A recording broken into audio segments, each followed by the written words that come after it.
have all these subscribers and followers, has there ever been a viewer that showed up to your house? Yes. Oh, they come here. Yes. And get autographs and stuff like that? I never gave them an autograph. If they asked, I guess I would, but my handwriting is so atrocious. I could get a chicken to do better, you know. But yeah, no, they stop. I've had them stop, and I tell everybody before they stop, just give me 10 minutes so I can load the shotgun. Oh, Because really? you never know. I have trolls, man. I got some special trolls. You saw them. Yeah, we found. Oh, yeah. We found your trolls. Really good ones, too. Are they on? Yeah, there's some really good ones. I mean, there's one guy, I'll tell you, and he has so many YouTube channels that you can block them, delete them, or whatever. I did a live stream, and I blocked him from my live stream over 25 times. And as soon as I blocked him, up with another one. And he'd be like, I'm still here, and just go on and on and on. I was like, boy, you know what? You're just a special kind of stupid. So yeah, we just wanted to sit around and shoot the bull a little bit on the baler and how we delivered this thing to you looking like crap.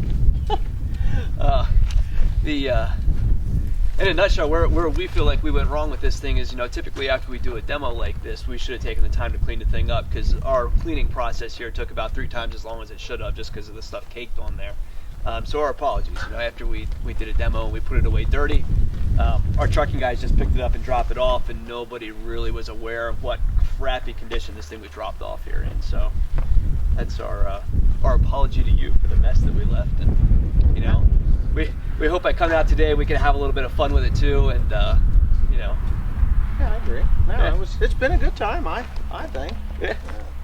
And yeah, I think I don't know, before these balers go out, a demo baler, and I understand that it's a demo baler. It's technically a new baler, but technically it's slightly used, and I don't think it should be treated any different than a used car on a used car lot. Yep. And getting it cleaned up the way it is now, that's the way it should have came. Yeah.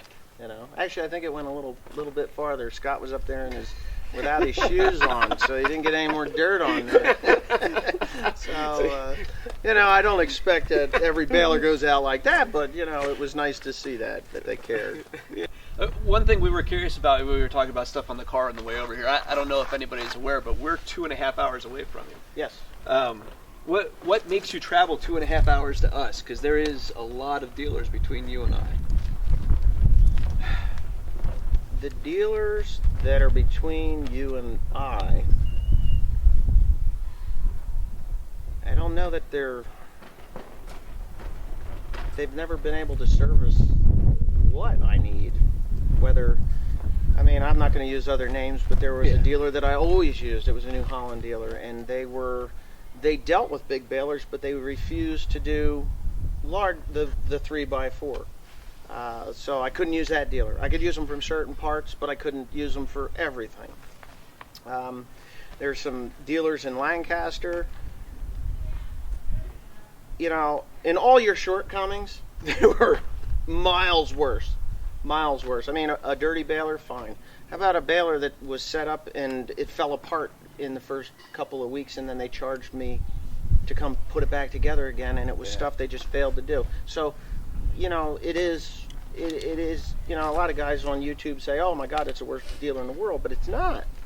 You're not. You've got a few things, and I emphasize them. I'm sorry, but, maybe that's, And part of our goal by coming out today was to show that, we're not above criticism, we're not above trying to make it right. No, I thought you were going to tell me to go to hell. Get this guy. Yeah. If he never buys another baler from me, that'd be great. That's kind of what I expected. Yeah. And I can see a lot of people feel that way, because like in our shoes a little bit, it feels like it's hard to win sometimes, because at the speed that the internet goes, and it does, it is hard for a company like us and for manufacturers that we represent to respond and move fast enough, to address situations as they arise, to not allow them to snowball into something. Yeah. And the internet is, I could say years ago maybe you guys were insulated from this type of incident. It's a couple guys talking in a coffee shop. Now it's holy shit, there's 50,000 views on something that could potentially cost us a lot of money. Yeah. So yeah, it's the world is changing. It is. I think a lot of people will probably be curious, like, do you receive special treatment because of your YouTube channel? No, And we would say the same thing, that you don't. I don't believe I do. Yeah, because I wish I did. Yeah, right. Don't we all? I mean, oh, Mr. I mean, Puppy. granted, like we don't come out and personally wash and sticker No. every piece of equipment, right? So this we're having fun today to a point. Yeah. But any manufacturer would never want to set a precedent with you that another farmer would also not receive. No, I think that the attention that was brought to what happened with the baler, Yeah. whether it was me making that phone call or me and April talking or whatever, and we really didn't have much of a conversation about that. I think I said once, did I say? Yeah, something Once or like that. twice. Yeah. It was a text message and a phone call, I think is what it was. And I spoke to Mike, and he was, well, that's the way we do it. Yeah. And really, we shouldn't say you didn't get a special treatment because for us, I mean, like you posting a video online and us seeing how bad it really was is what got us out here. Okay. Well, yeah, and that, I wouldn't say that it's special treatment, but would you have done it if I was just Joe Schmo without a YouTube channel? Say, hey, you guys left this turd in my baler, and it's really bad, but you didn't see it, and Yeah. nobody came out to look. Would he get overlooked? Or And we'd like to say no, obviously. I mean, it's like, gosh, I mean, we fix way more minor stuff than this all the time. yeah, well, I know. I actually know because I had a problem with a little 3-point hitch mounted thing. You guys were out. You fixed it right up. Yeah. You did things that it needed, and Yeah. it was done. But technology is innate in, like, being able not just to call and say, hey, this is bad, Yeah. but text a picture, Yeah. shoot a video. You know what I mean? That just gives more context because, in the context of us with 5 stores and 220 employees, stuff happens that just, you need that detail and to know what's really going on because so you play whisper up the line through so many people, it's hard to know what's happening. Yeah. Well, it's a big. You guys have a big business. Do you have any questions about the equipment business or what we do? Yeah, I guess I do.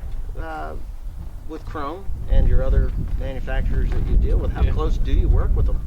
I mean, once you get the dealership, like Krone, okay, Krone comes in and says, yeah, we deem you worthy. You can sell our product.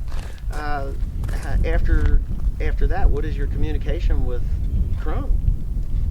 Well, we've dealt with Krone for many years now. But, Yeah. we just started with the rakes and tethers is what we were looking for is in line, and then from there they just kept coming out with products and started to put big square balers, choppers out in the field, and it's been a great relationship with Krone. I think they have turned it more of not a big corporate mentality. It's more feels like we can get answers, get help when we need things from them. So Quickly, if there's quickly, yeah. I mean, they just they're easy to deal with, I guess. Yeah. As we're their customer, it just seems like a very easy company to work with. Well, I mean, honestly, there's not really that much video on that baler on the internet. There's not. Yeah. And The most popular video on our channel is like a 5-year-old Krone. Yeah, Big and I've baler looked at video. it 25 times because You're all our views. Yeah, yeah, you got 25. Yeah, right. I've looked at it 25 times before I made, just to see the differences and the upgrades between that one and this model. Are there other farmers doing what you do? I've looked and I haven't really found. There's a lot of farmers that do video, but Not with the frequency. I have a talent of Yeah. life at arm's length is what I call it, because I have the long arms and my camera is just, I can talk to myself real well. I sit in the tractor all day. I have conversations, so I'm really good at it. A lot of guys, they'll take and they'll do a video or something and never say anything. Well, Yeah. that's boring. Yeah. Okay, what they're showing you is interesting, but to see somebody point with a camera like this without saying anything, it's like, what the hell am I watching? I'd rather watch paint dry. Yeah. So, Yeah. So what percent of your followers do you think actually farm? mean, I know you probably don't. I mean, what would you guess at? I'd have to say probably 90%. Okay. But there is that 10%. It might be more, but I would safely say 90% are farmers or farm kids. Probably the largest demographic are soon to retire, 55 to 65 years old. I get emails all the time. I actually got one this morning. I was raised on a farm. I left it for corporate America. I came back. I want to retire and be a farmer. I was like, there's nothing retired about being a farmer.